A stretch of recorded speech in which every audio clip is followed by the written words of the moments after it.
देखिए आप बीजेपी को पकड़िए, इसके बाद हम लोग को नहीं आपके बीच में उसको क्यों गरीबन में आप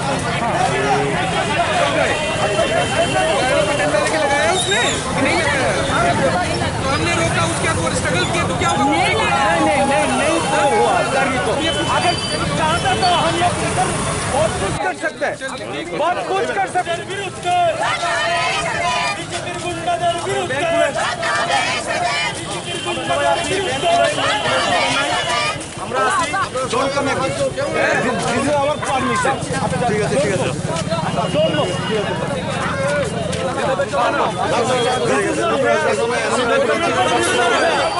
This is not fair. This is not fair. This is not fair. You see it?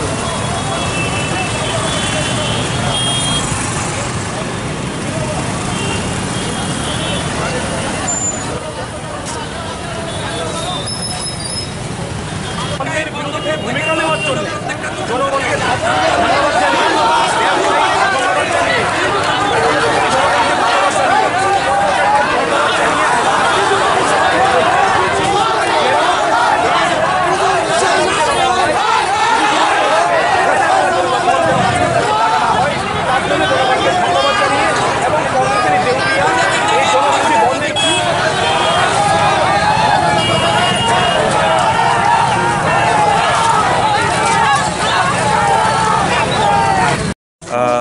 পুরো রাজ্যে নর্থেও সাউথেও সব দিকে যুব কংগ্রেসের যারা কর্মী সমর্থক রয়েছে তারা ভালোভাবে পিকেটিংয়ে নেমেছে এবং চতুর্দিকে যা খবর পেয়েছি সব দিকে বন্ধ একদম সর্বাত্মকভাবে সফল হয়েছে।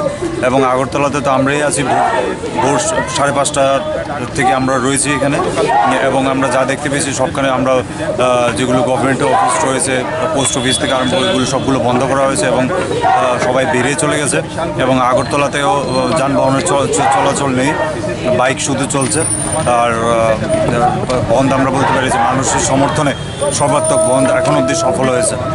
কোনো ধরনের কোনো কেউ যেহেতু বিজেপি দেখা যাচ্ছে না বাইক নিয়ে এটা তো আপনাদের সামনেই আপনারা দেখেছেন যে বিজেপির কিছু গুন্ডা আরমাদ বাহিনী এগুলো তো কীরকম মানুষ আমরা বুঝতে পারি না, পুলিশের সামনে দিয়ে যাচ্ছে, ওদেরকে অ্যালাউ করছে আমাদের সামনে দিয়ে যাওয়ার জন্য।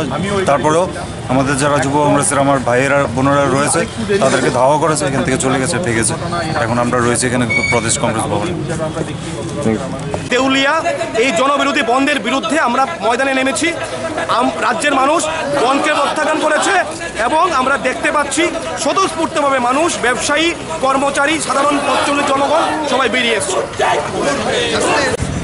তিনি একজন সিনিয়র সিটিজেন, তার উপর যে কোনো ধরনের আক্রমণের ঘটনা দল থেকে নিন্দা জানানো হয়েছে, আমিও তীব্র নিন্দা করি। আমরা ভারতীয় জনতা পার্টি কখনোই বিরোধী রাজনৈতিক দলের নেতাকে আক্রমণ করি না, এটা আমাদের সংস্কৃতির বিরুদ্ধে। কিন্তু প্রদেশ কংগ্রেস এই বিষয়টি নিয়ে গিয়ে খোলা জলে মাছ শিকার করতে চাইছে। তারা ভারতীয় জনতা পার্টিকে এবং আমাদের মুখ্যমন্ত্রীকে তারা বদনাম করতে চাইছে। তো এখন তো মানুষ তো তাদের পাশে নেই, মানুষ তাদের পাশে নেই। আপনারা নিজেই ঘুরে দেখুন, সর্বত্র জনজীবন স্বাভাবিক রয়েছে। এই কারণে সদর জেলার যে আমার ছাত্রী মণ্ডলের যে নাগরিকবৃন্দ আছেন তাদেরকে ধন্যবাদ জানাই। কারণ বন এটা কোনো উদ্দেশ্য সফল করতে পারে না, বন মানুষের ক্ষতি ছাড়া ভালো করতে পারে না। বিজেপির উপর আক্রমণের ঘটনার আমি আবারও তীব্র নিন্দা জানাচ্ছি, কিন্তু এই নয় বিজেপির আক্রমণের ঘটনাটাকে এটা রাজনৈতিক রং চড়িয়ে এটা বিজেপির বদনাম করে মানুষের জনজীবন স্বাভাবিক করবে কংগ্রেসের এই কৌশলটাও যথাযথ নয়।